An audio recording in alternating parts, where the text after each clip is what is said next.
All right, let's get right into it. I love how you guys think that your story comes off as legitimate. Like, it's truly funny. You really think that you can control the narrative and continue to spread these just outright lies, right? And we're not talking about the issues that you had with the gun. If you had issues with it, fine. You had issues with it. This isn't about ACW quality or Cabot quality firearms, right? This is about you trying to gaslight and spin reality to save face. That's exactly what you're trying to do. It comes down to the way we were treated by the owners of Cabot Guns and Nick, the invoice market guy. We did a bunch of videos reviewing products for both ACW and Cabot. In return for all the content, Cabot did very little. That is your opening statement when you first opened up about it. And then we have the follow-on statements, right? This was never about the quality of the gun. If it was about the quality of the gun, you would have told that in the very beginning. Instead, you built the guns up as if they were the best thing ever. I mean, even if we look at this example here, you say twice here, the reviews still stand as they've always been 100% honest. And then later on down there, all reviews were 100% honest. So what is it? Which one is it? Are you honest now? Or were you honest then? Either way, it's not looking good for you. You were either lying then for 11 videos to get a quid pro quo, or you're lying now because you're upset because the people, and when I say the people, I mean regular gun owners, are coming after you. ACW didn't send anybody. It's an asinine thing to say. We all know what you really thought. It's in the original videos. And then you outed yourself. Young Beretta did, because he doesn't have any life experience, as to what the real issue was. These are words that come from you. They didn't come from anybody else. They came from you. Came from Young Beretta and backed by Senior. Okay? You guys, you can't change these words. They're written in stone. They're written in history. Let's talk about your last video. I mean, that was just, you guys were running on sheer emotion. It was very apparent. And you've got your cheerleaders like, yeah, that's the best video I've ever seen, and this and that. But everybody knows if you didn't block your comments, it would be an equal amount of people that would be on there calling you out for your bullshit. That entire video, though you made it appear as if it was an issue between Cabot and ACW, it really was an issue with me. Now, how do I know this is really about me and me making my videos and not ACW? Well, because you reference a ton of things that I said in my part 1 video. In addition, you reference my initial video. So for those of you that don't know, my very first video that I ever did for YouTube, I did a review on the Quantico. And in that video, I'm talking about the slide stop, but I keep calling it the magazine release. We're human, made a mistake. I knew what I was talking about, but I was just saying the wrong nomenclature. And if you watch their most recent video, you could see very, very clearly that they are addressing a lot of things to me in particular in the videos that I made. When I first saw that, I thought it was hilarious. I thought it was really, really funny. I even gave them a little applaud. But what's funny about it is that they actually thought that those were real shots that were going to make me upset. No, hey, I made a mistake and I own up when I make mistakes. I put it in my video and I say it right away. And even now, yeah, I messed up. Not a big deal. You're a public figure. People are going to criticize you. If you can't handle that, then why do you remain in the public? Not everybody is going to be on your side. You're upset because I came out with videos. That's what this is all about. It's me and you. You're upset because I had the audacity to come out with videos. Have you ever stopped and thought about why I did that? It's because you neuter the ability to speak on your channel. So what did I do? I started a thread about it, and the thread kept going and going and going, and it's still going now. You classify that as cyberbullying and cyber harassment. Are you kidding me? It's a forum thread. Are we talking shit about you? Absolutely. Because we can do that. Absolutely. And if you don't like it, then don't go onto the forums. And don't try to pretend like you don't. I have all the evidence that you most definitely do. Like, you really are really pushing this whole being cyberbullied and being harassed thing. It's extremely comical. Here's your problem. Here's the issue that you have. In your profession that you did for 24 years, you are used to being the person that controlled everything.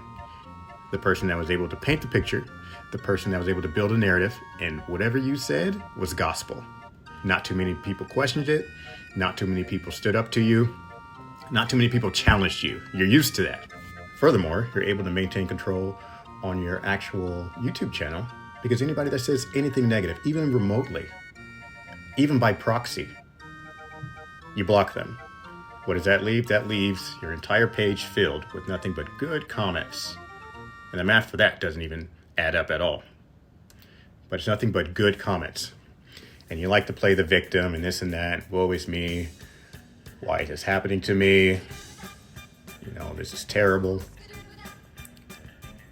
But it boils down to your actions. Your actions have consequences. And that's what we're talking about here today. Right? This isn't cyberbullying. If you go and look up cyberbullying policy, or law, for both Oregon and Utah, you will quickly see that these laws are applicable to schools and children. You and your son are grown men, right? This is not bullying. This is criticism. The First Amendment. Let's talk about the First Amendment. In this comment here, you talk about old young Beretta not having, freedom of speech to post what he wants. Oh, he absolutely has freedom of speech as long as it's within the YouTube rules. Okay?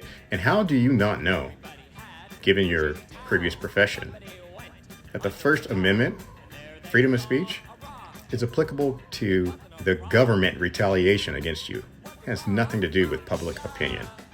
Like, how do you not know that? That's actually mind-blowing. And even if that was the case, right? Let's talk about freedom of speech, and let's just pretend for 1 second that the government element was not involved.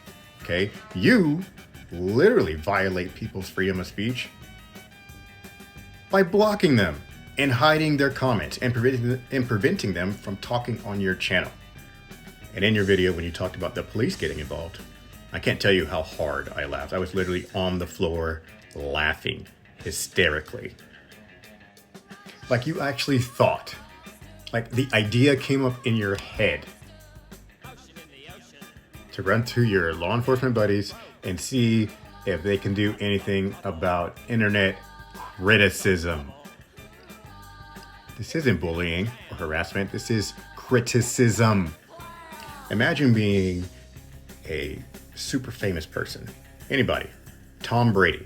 There's hundreds of thousands of negative comments said about him in forums that talk about him and blah, blah, blah. If he was so sensitive, such a snowflake, that he wanted to report cyberbullying to the police, he'd be the laughing stock of the entire country. But here you are reporting it to the police thinking that it's actually going to work. It's not. It's not going to work. I mean, does anybody have your phone number and they're sending you texts or sending you mean stuff in the mail or sending you stuff in your email or like real things that fall under that branch of harassment? No. People are saying mean stuff about you and you can't censor it. So the issue that people are having with you, it's not the size of your collection and we're jealous and all this stuff. Nobody could give two shits. It's about you guys being honest. Literally, that's what it boils down to. None of this would be an issue if you guys just came out and said, you know what, we messed up, this, and that. But instead, you double down. You double down and you keep going. Like, the consequences aren't going to come back to you. And they are going to come back to you. The consequences will. And you're not going to know how to control it. And you're going to lose your fucking mind. This is going to get a lot bigger than what you think. You think you have a full grasp on everything now. You don't. When people start finding out the truth, especially your own audience, they do not have a transparent view of what's going on. I used to be a follower of yours. I thought you were great. Until I saw your true colors and the fact that you really do try to strong arm these companies. This isn't the only company that you've done this to. Like in your video, you point out, oh, these morons, they don't realize there's other brands. No, we definitely realize it. And we see that. And we all notice that there's a fallout. And when there's a fallout, you flip-flop. I guarantee you with Nighthawk, there was a fallout. You either weren't compensated with a cheaper gun, or I'd be willing to go as far to say you didn't get free guns. And you threw a fit, and now they're not recommended. So it's about the fact that you guys are trash, like utter trash. You're garbage. You're not honest to your viewers. You go out of your way to try to manipulate a story, and you are a shill gun review channel. Period. So it's like I said before, go ahead, do what you have to do. It's not going to go far. I'm not intimidated by law enforcement. I am 1,000% willing to go to court. 1,000% willing to go through the legal system. But I know it's not going to happen. My videos are going to stay up. They're not going to come down. And I will continue to come out with more and more and more to expose you. That's all I got. Till next time.